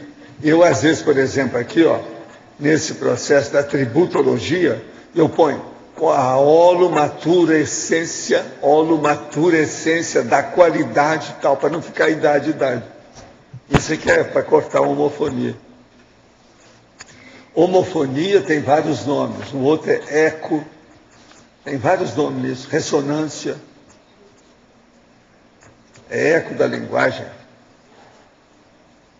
Cláudio, alô, Cláudio? Tá, aí na fatologia, no final da 13ª linha. Qual linha? Final da 13ª linha. Pode falar. O padrão sempiterno, é assim mesmo? Esse verbete também. É o padrão ad infinitum, que a pessoa adota no sentido de manter a retilinearidade dela. Vocês lendo o verbete, vocês vão entender melhor. Ok. Padrão sempiterno, tem verbete nesse sentido aí. Obrigado. Alô, Cláudio? Aqui na parafatologia, página 15, na primeira, segunda, terceira, quarta linha, a paracrise de crescimento. Quando você colocou isso, o que você pensou na paracrise de crescimento? Eu acho que a parafatologia inclui todos os fenômenos que são não só físicos, né? Então, a princípio... Um deles é o recesso projetivo. É uma paracrise. O próprio nascimento, né? Estou só lembrando para ajudar o Cláudio. O próprio nascimento, obrigado. Eu pensei aqui... A dessoma. Isso. Né? Eu pensei aqui... Aquela projeção que você tem, que você entra em crise, mas é uma crise... Eu pensei numa crise também, numa crise tipo assim, a pessoa que está em desacordo com o curso intermissivo. Seria alguma coisa também nesse sentido? O não ajustado, né? A pessoa exatamente, temissivista inadaptada. Uhum. É um exemplo bom. A pessoa que está em melim, entrando em melim. Pessoa que não encontrou o seu grupo evolutivo, talvez. Não, aí em parte sim. Né? Mas é um processo de grupo também, né? Ô Cláudio, na página 15, patologia, na quinta linha de baixo para cima, tem assim, a necessidade periódica intrafísica de desassédio. Desde a hora que eu li, que eu marquei esse periódica. Por que você botou periódica aí? A gente está o tempo todo sob influências várias, né? Então a gente tem que priorizar o desassédio. Inclusive quando a gente coloca lá o código de cosmoética grupal, isso tem que ser colocado também no código cosmoético grupal, a questão do desassédio. As ICs têm que ter pessoas capacitadas para fazer esse desassédio periódico. Porque é um processo do planeta Terra, da nossa vida, das nossas relações. Não, sim, porque na minha cabeça teria que ser de uma forma contínua, entendeu? Então, assim, quando você bota periódica, de vez em quando você fica assediado, tem que desassediar. De 5 em 5 segundos. Alguma coisa você pensou. 5 em 5 segundos, tá bom.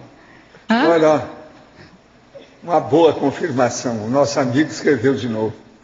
Com relação à pergunta sobre o paradigma consciencial, gostaria de informar que estou fazendo a programação existencial, modalidade à distância. Falei para vocês que eu devia estar pesquisando, teve aquele impacto, teve que tomar a medida aí, ó. Está na cara. É bem claro isso aqui. Mexeu com ele alguma coisa. Não está falando o quê, mas já disse pelo menos de onde saiu, né? Proex. Não é fácil, foi aí que ele viu o paradigma. Um monte de gente que vai estudar a Proex e descobre o paradigma. Outros vão estudar o paradigma e descobrem a Proex. Isso tudo cria problema. O paradigma é envolvente, por mesmo que a pessoa não aceite, ela é engolida por ele. É o processo da cienciologia, às vezes é o anti-intermissivista. Ele é o anti-intermissivista. Ele dá o conta de uma maneira total. Tem cara que já chegou para mim falando isso tudo. Para valer. Então eu falei assim, não, olha, a gente se encontra aí pelas quebradas, eu te respeito muito, mas as quebradas da evolução, nós não vamos nos encontrar, vamos ver quem é que chega lá. Vamos ver quem é que vai ser serenão primeiro. Quer apostar? Vamos fazer força? Essas minhas brincadeiras eu faço com isso faz 50 anos, né? Tem um monte de gente.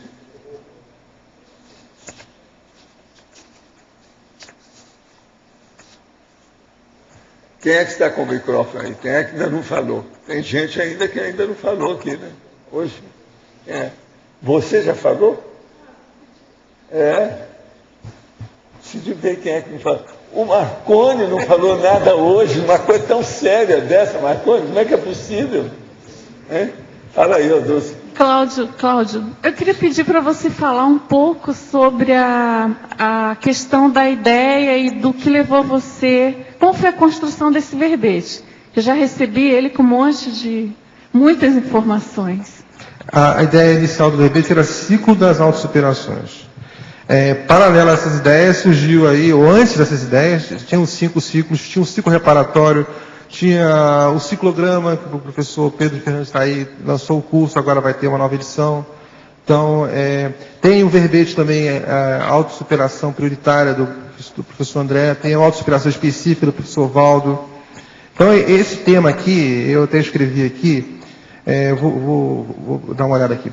É contribuir a partir dessa oportunidade para estar colocando mais a minha visão.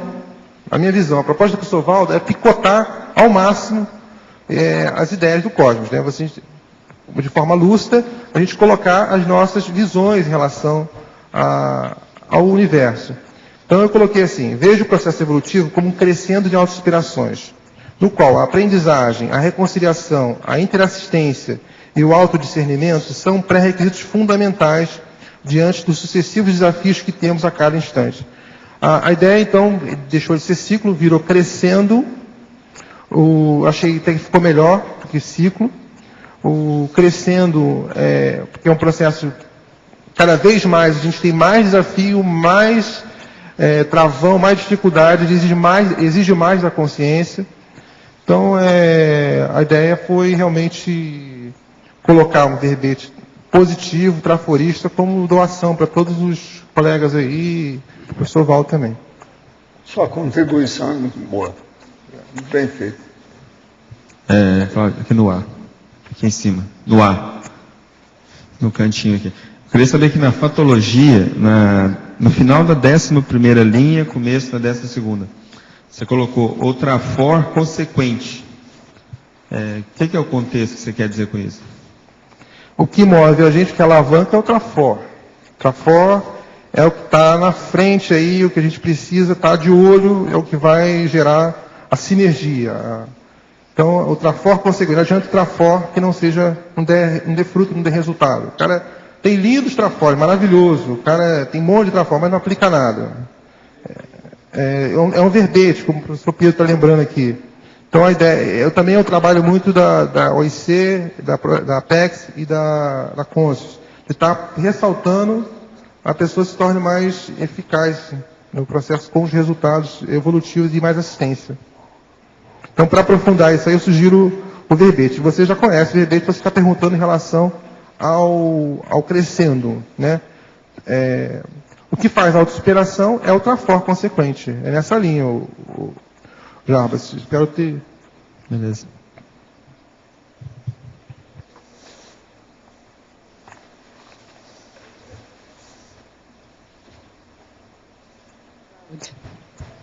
Cláudio, depois desse verbete daqui, eu queria saber qual vai ser a sua próxima autossuperação em termos de GESCOM. Vou fazer mais um outro verbete. Levar para a parede agora. Vou fazer mais outro verbete. Vou fazer outros verbetes. O verbete tem um verbete no forno aí. Tem que ser crescendo. Vai ser difícil manter esse nível aqui. Achei esse caderno aí uma hora, o Jarbas precisa de ver isso. O livro também está em projeto aí, mas a ideia é seguir aquele velho esquema de aula, artigo e livro. Não querer dar um pulo maior, porque às vezes não adianta escrever um livro também que a gente vai se arrepender, né? Então o professor Valdo falou que eu estou atrasado, que eu devia estar publicado o livro já. Mas eu acho que, eu espero, agora com mais condição, fazer um livro melhor do que eu faria há algum tempo atrás. Quer dizer que você ainda está em dúvida. Não, dúvida não, eu tenho que escolher, definir bem o tema. Vou esperar de repente um. E se você agora eu vou ficar com os verbetes, vou ficar com as aulas, que espero ter mais aulas, e aceito também sugestões suas para fazer o livro aí. O tema que você me der, eu vou fazer.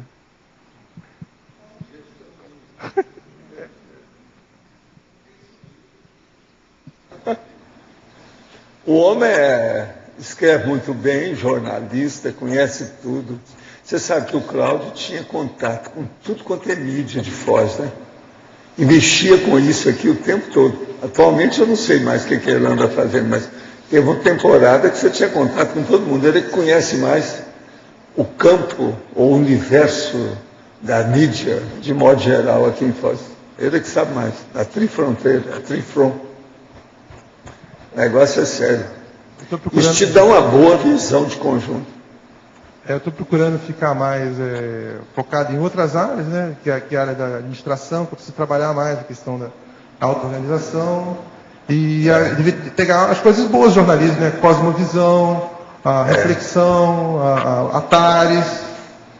Então, o jornalismo, em tese, a tendência dele é ser universalista. Bom jornalismo, né? Carrara. O bom jornalismo, nós estamos falando. Só é o bom, é o jornalismo. Porque o que não presta não é jornalismo. Né? Agora, Cláudio, é impressionante o negócio do iPad com os jornais, tá? Agora, a Folha demora muito. Ela demora 5 minutos para pegar o conteúdo inteiro. Você vê ela inteira. Então, tem que esperar 5 minutos. Então, o negócio você marca lá e deixa. 5 minutos depois está o jornal lá para você. Você não paga, não tem nada, tudo gratuito.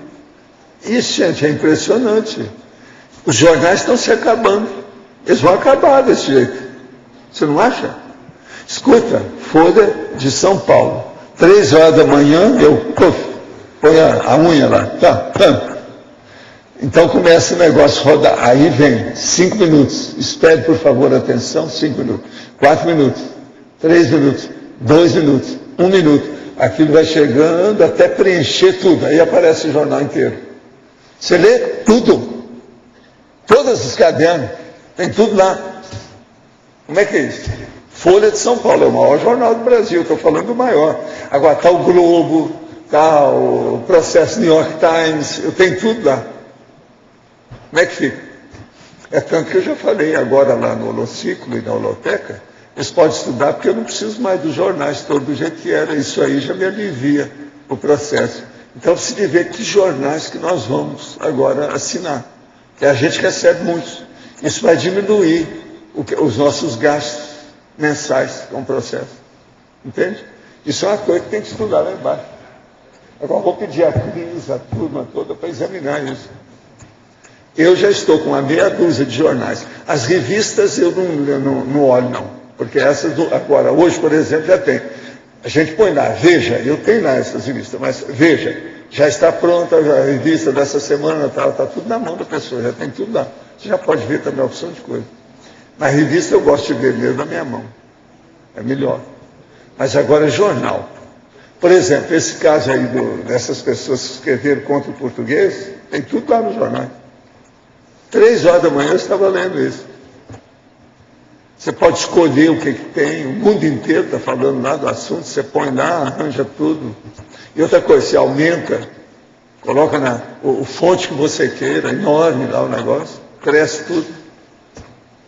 Você não acha que é o máximo? Outra coisa, você pode pegar a CNN que o cara fala para você, só você pôr no som, etc. tal, ele explica tudo o que é que tem. CNN. Não são todos que tem. Agora, o da Folha demora 5 minutos. Se você tiver paciência com 5 minutos, você tem a Folha na mão. Acho que a tendência mesmo é a gente usar o webcast, né? Que a pessoa está trabalhando, está tomando banho. Geralmente as pessoas fazem várias coisas ao mesmo tempo, a tendência é essa. E, possivelmente eles vão usar também com o tempo mais a questão de som. Entende? Que pode ouvir marca do jeito que é que tem o viva voz. Para mim, vai ter muita coisa nesse sentido. É bem possível. Isso aí eles vão chegar no rumo. Agora, outra coisa, eu não sei se você está sabendo, eu já mostrei aqui como é que é. Por exemplo, eu falo com meu filho, eu ponho só o dedo, uma unha, no telefone dele. Na mesma hora ele aparece no iPad, falando para mim. Entende? Devido ao iPhone que está ligado. Então, ligou tudo. Agora, eu ainda não consigo ele me ver lá. Isso é o celular dele desse tamanhozinho. Você está entendendo? Mas tem o iPhone no meio. Entende? Agora, é impressionante que ele está vivo aí, falando para você. Lá. E a cara grande. Não é retratinho de carteira, não. É grandão. Cara grande. Aí você pode falar para ele, aqui ó, você está com uma espinha do lado esquerdo aí. Você vê tudo na cara do sujeito. E outra coisa, é instantâneo. Tum, o negócio bate lá e ele atende, na mesma hora ele aparece. Fotografia, tudo. Outra coisa, ele pode pegar um negócio, ele fotografa o ambiente, coloca o cachorrinho, a gata, tudo para você ver como é que ela está. Tudo aparece no iPad. E essas coisas que eu acho até agora que são as melhores que tem. É ler o jornal e ver o processo desse telefone assim.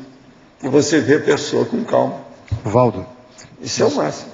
Nós estamos aqui com os visitantes aqui. A Solange ela trabalha na Editora Abril, está dando uma notícia aqui em primeira mão, que está com 6 publicações atualmente para disposição no iPad, para a Apple, né, plataforma Apple. E ela está dizendo que até o final do ano vão ser 26. Vai ser lançado um produto chamado IBA, né? IBA, e que aí vai estar praticamente todas as publicações. Eu já tenho várias mídias no iPad, são várias.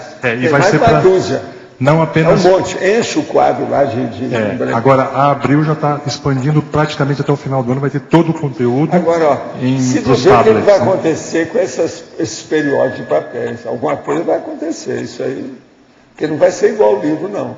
Livro e revista pode ser que não aguenta mais, mas jornal, como é que vai ser? O jornal é muito efêmero. Agora, se o povo começar a comprar o iPad, como é que vai ser? Eles vão segurar esses jornais todos. Mas isso aí também está dando uma revitalizada no mercado para esses jornais, porque vinha em decadência. Não, né? agora o que eu vi é o seguinte, que eles estão usando é anúncio que está aparecendo no iPad. Então eles colocam no jornal, aparece no iPad. Parece que isso aí aumentou o processo da publicidade deles. Esse é um dos caminhos que eu vi lá.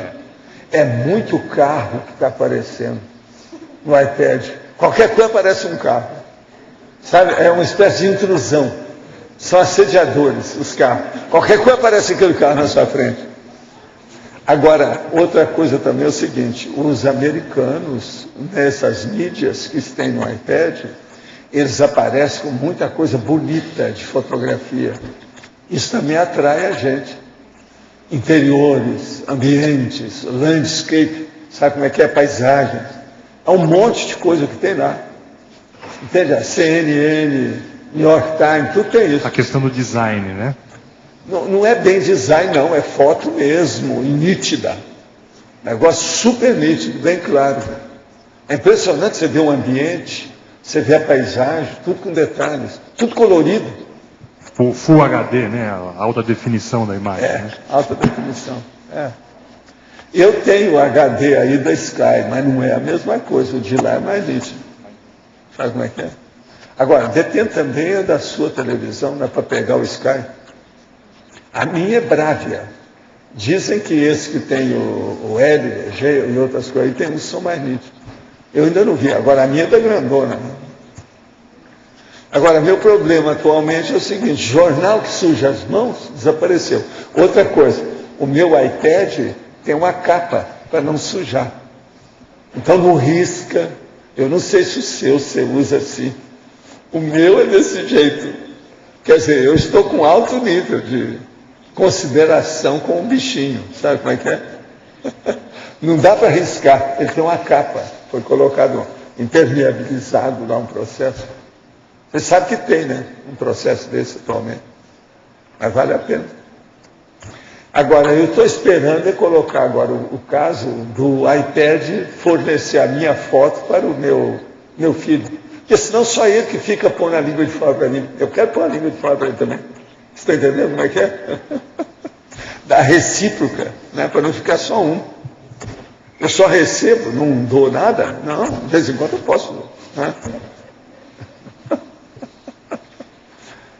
Agora, eu recomendo o iPad para quem queira ler jornal. É só saber fazer as inserções adequadas, que vale a pena, em vez de ler o jornal, pegar o iPad.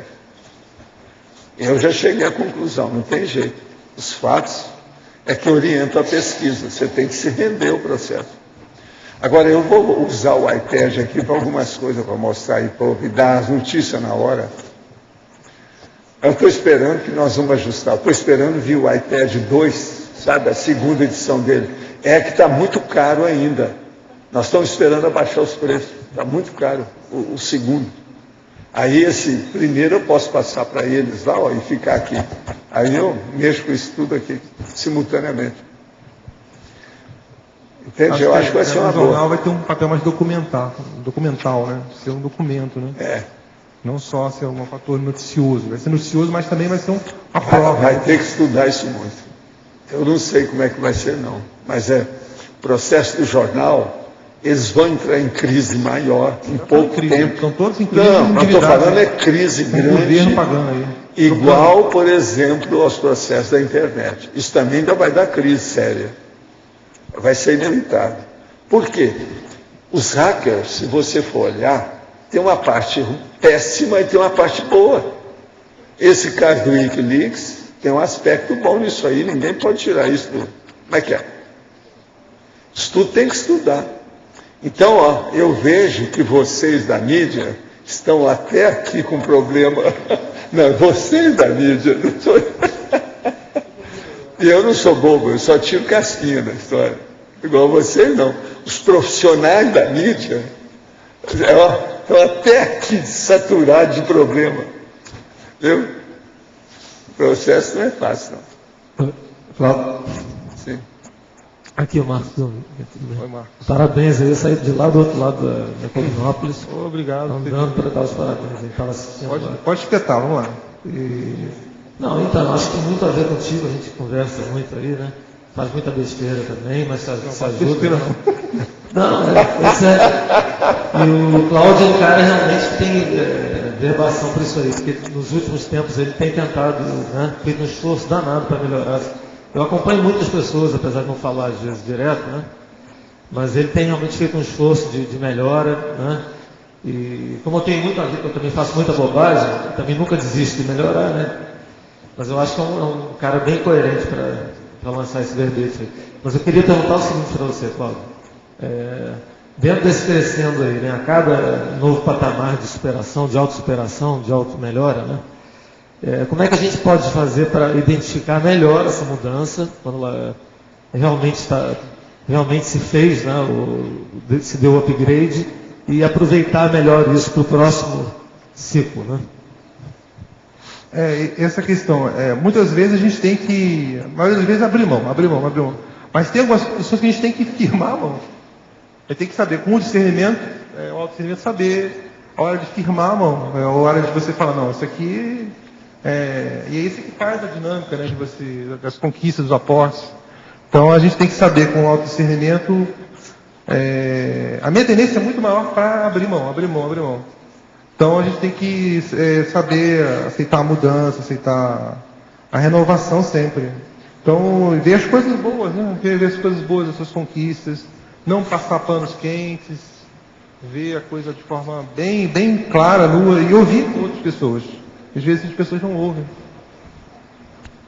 Então, isso aí é mais importante. Acho que eu estou falando isso porque eu acho que você saber esses momentos, assim, você falou até bem agora de firmar, né? Saber os momentos que houve realmente a conquista e a mudança de patamar, para você firmar bem aquilo. Mais do que velocidade, estou falando por causa do nosso caso mesmo, né? Às vezes a coisa da velocidade, né, ganha de patamar que não é tão verdadeiro, né? Mas o amadurecimento real, né, vamos dizer, dentre esses passos, esses patamares do crescendo, né? E ter o discernimento de saber isso e de firmar, assumir esse ganho, né? Ficar muito atento ao automatismo, né? Ao processo de robotização existencial. A gente está, muitas vezes a gente está no automatismo, uma robotização, num condicionamento da opinião. Às vezes, por mais que todo mundo esteja contra, não compreendendo você tem que bancar aquilo. Até hoje eu lembro que o professor Valdo falou uma vez na tertúlia, falou: Cláudio, as pessoas não vão entender isso, não adianta. Muito tempo, já no Salão Verde, não sei se você lembra. As pessoas não vão te entender em algumas coisas. Então, tem que, algumas coisas assim mesmo, você ficar... E eu não sei se você fez, eu não consegui pegar o verbete, depois eu vou ler melhor. E se quiser comemorar o verbete, amanhã tem um ping-pong lá, que a gente já joga. Estou falando que todo jogador já joga comigo lá às vezes. A gente já disputou e ganhou de mim, inclusive. Mas eu queria saber se você pôs alguma coisa no verbete que faça esse paralelo entre velocidade, né, e constância, ou alguma coisa, algum parâmetro do tipo. A ideia era bem focar a questão do contínuo, mas a velocidade que você fala, né? Não, justamente nesse paralelo da velocidade com a continuidade do crescendo, né? Entendi. Você entendeu? Isso não pode, isso está errado. Isso é redundância. Você vê aqui que a gente colocou na fatologia vários itens e os últimos estão lá. Completismo, max-completismo, depois eu te dou uma cópia. E o final é fluxo do cosmos. Sincronicidade e fluxo do cosmos. Então, a ideia a gente mesmo não é intangível. Sim, essa aí seria mais você conseguir pegar de alguma forma a continuidade com a... Essa ideia do crescendo, ela é uma coisa intangível. Tá bom. Então tá, obrigado, parabéns. Obrigado a você por ter vindo. Marquei, isso aí eu já fiz. Posso levar isso?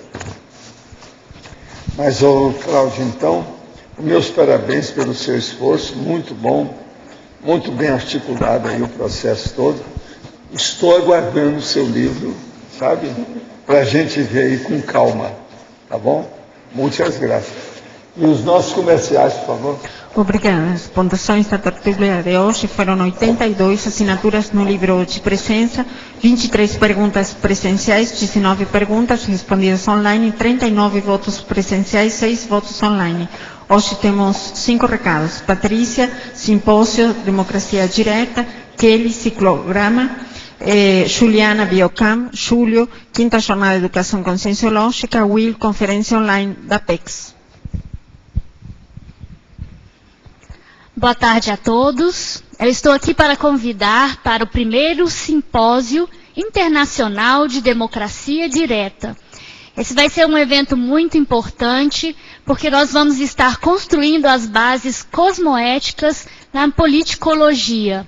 Ele vai acontecer aqui no Discernimento do dia 3 a 5 de junho e vai contar com vários autores, professores universitários, pesquisadores independentes de diversas áreas, todos reunidos para discutir a democracia no planeta. Nós estamos com um valor promocional para estudantes, a inscrição para estudante está a R$80, e nós teremos amanhã um sorteio de uma vaga, né, nesse simpósio, de uma inscrição, e as pessoas que estão interessadas devem enviar um e-mail para participar do sorteio para democraciadireta@caec.org. Então, o e-mail deve ser enviado para democraciadireta@caec.org. Informações sobre as inscrições podem ser feitas na Secretaria do CAEC, no telefone 3525-2652. Obrigada. Boa tarde. A Sinvex, a Apex e CAEC convidam a todos os tertulianos e teletertulianos a participarem do curso Ciclograma Parapsíquico Pessoal, que ocorrerá no Discernimento aqui em Foz do Iguaçu, de 18 a 21 de julho. Esse é um curso que ele vai trabalhar as 5 etapas evolutivas, o curso intermissivo, TENEPS, epicentrismo, dispersidade e complexo. Então, nós teremos 4 epicons e 4 professores. Aqueles interessados em participarem do curso podem enviar o e-mail para o cursos@sinvex.org ou entrar em contato no telefone do CAEC, que seria o 45-3525-2652. Obrigada. Olá, boa tarde. Eu queria convidar a todos para participarem amanhã da Biocam, que vai acontecer às 8 horas da manhã, aqui na trilha Via Forestales, né?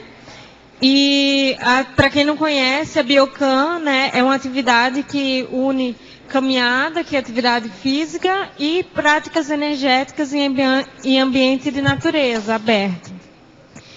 E quem tiver interesse, pode entrar em contato com a Sinvex ou com discernimento, pelos telefones da Sinvex é 2102-1406, e o do discernimento 2102-1400, ou pode mandar e-mail para eventos@sinvexes.org. Obrigada.